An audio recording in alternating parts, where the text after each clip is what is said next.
Olá, meus irmãos e irmãs, graça e paz. Vamos orar?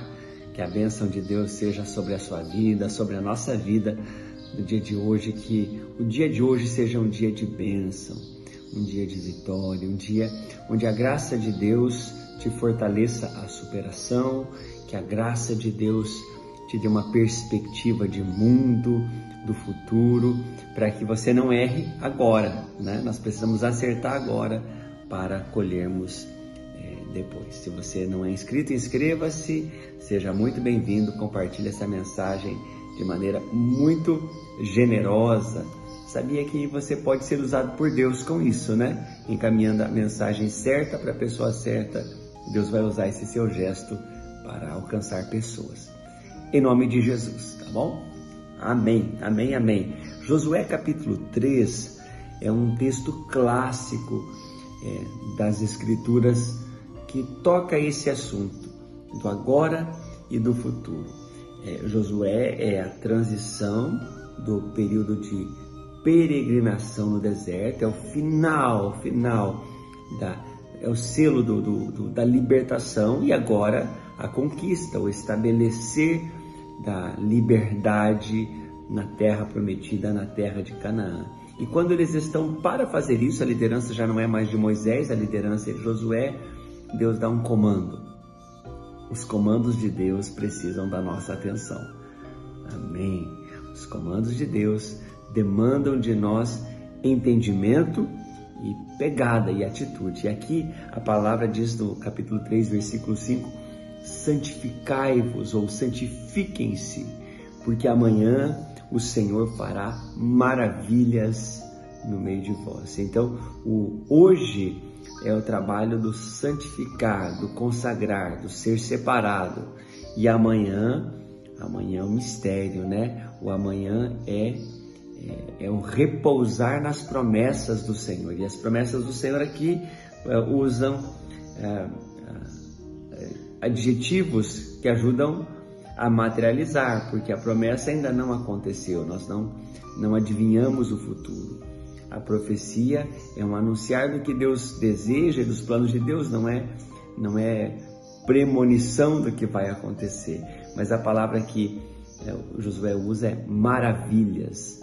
E se forem coisas maravilhosas, não importa o que, né? Coisas maravilhosas são coisas maravilhosas e nós as recebemos em nome de Jesus. Santifiquem-se, pois amanhã o Senhor fará maravilhas no meio de vocês.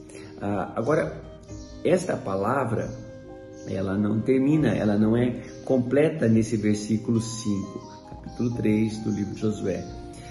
Ela segue, e o próximo ato que eles têm é o seguinte, versículo 6. Também falou aos homens, dizendo: levantem a arca da aliança e passem adiante do povo. Levantaram, pois, a arca da aliança e foram andando adiante do povo. É só esse texto que eu quero ler hoje e quero chamar muito a tua atenção para esta realidade do tempo da conquista e também para aquilo que é a minha vida e a sua vida hoje. Nós que repousamos a nossa fé, a nossa atitude, o nosso comportamento nas promessas do Senhor, e as promessas do Senhor que são boas, são perfeitas, a vontade de Deus é agradável, Romanos 12:2 declara isso, ela será materializada na nossa vida. E qual é o comportamento que acompanha esta promessa? Qual é o comportamento que combina com aquilo que Deus disse? Santificai-vos, amanhã farei maravilhas. O comportamento próximo, imediato, é levantar e começar a caminhar em direção à vontade do Senhor, ou seja, é uma atitude proativa, cruzar os braços, esperar o que Deus tem para a minha vida. Não é orientação bíblica, nunca foi. O nosso Deus é um Deus ativo, proativo, não somente age, ele planeja agir e executa o seu planejamento. E aqui o levantar da arca da aliança ou a arca do concerto é a figura que eu e você precisamos dar atenção. A Arca da Aliança é o símbolo maior no Antigo Testamento da presença de Deus. A presença de Deus.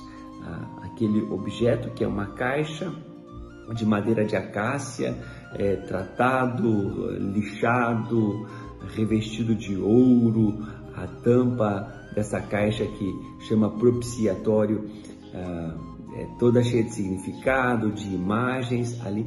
Este lugar é o lugar da presença de Deus, o lugar da manifestação da presença de Deus. E irmãos, irmãs, qual é a figura que traz algo concreto para a nossa vida quando nós olhamos esta atitude de levantar a Arca da Aliança e colocar a Arca da Aliança na frente ou à frente da caminhada do povo que vai marchar rumo à conquista de Canaã?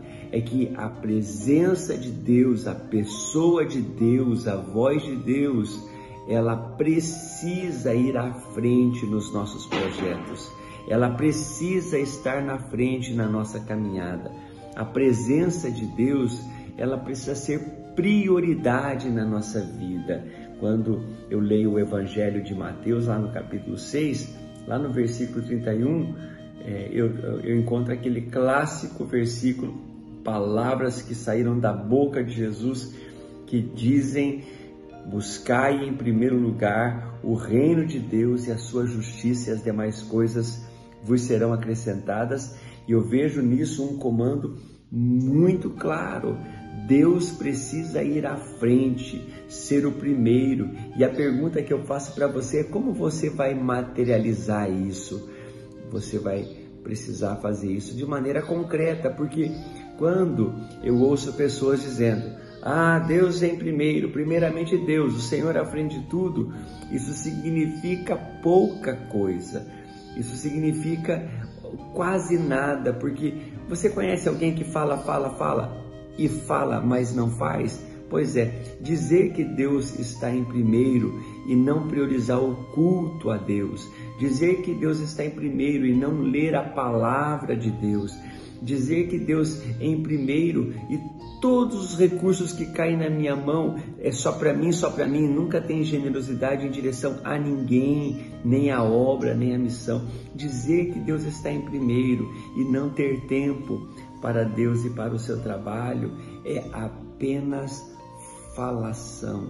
E falação, querido, não move as circunstâncias. Então, repetindo e concluindo, a Arca da Aliança foi colocada à frente do povo e o povo começou a marchar após a presença de Deus. E o convite de hoje é: coloque Deus à frente de todas as suas coisas. Tem um irmão que eu pastoreio, ele usa um jargão, e esse jargão é bem antigo, não é nem dele, né? Ele ouviu do próprio Deus falando com ele, mas eu já ouvi de outras pessoas e outras lideranças que colocam isso em prática. Deus fala assim: cuide das minhas coisas que eu vou dar conta das tuas. Se ocupe com a minha obra e eu vou cuidar das suas preocupações. Arca da Aliança na frente, presença de Deus na frente, uma vida abençoada. Oremos. Pai querido, Pai de amor, nós colocamos esse novo dia e declaramos: venha o teu reino no dia de hoje, na vida do teu povo, na vida dos teus filhos e filhas, e que, Senhor, o Senhor nos ajude a, na prática, colocarmos o Senhor, a arca do Senhor, a tua presença, à frente de tudo o que vamos fazer. Que as conquistas venham sobre a vida dos teus filhos e filhas, em nome de Jesus. Amém e amém. É isso aí. Forte abraço.